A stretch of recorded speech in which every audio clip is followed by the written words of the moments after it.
nitwa Uwimana Leonsi, ndi umucungamutungo mu kigo cya Ecole Chez International giherereye i Bumbogo mu kagari ka Mvuzo.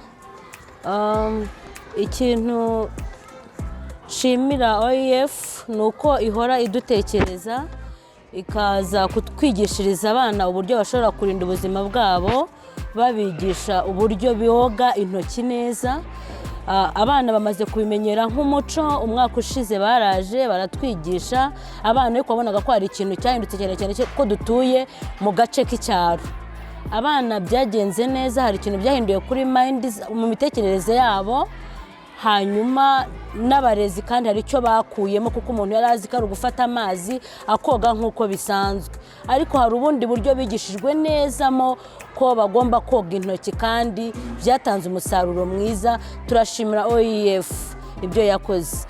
Bongeye kugaruka kuza kudusura, kongera kuganiriza abana, bongera kubigisha bushyashya.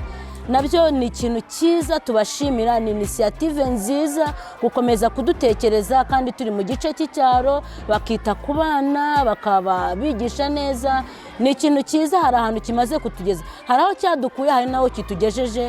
Abana ubona yuko isuku igenda irushaho kwiyongera.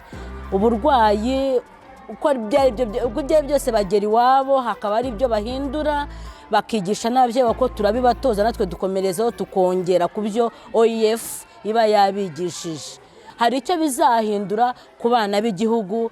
Turabashimira, Imana ibahe umugisha, bazagaruka. I study at Ecole Chez International in PC. Thank you for visiting us. What you have told us, I have studied that I must wash my hands in everywhere and in all my life.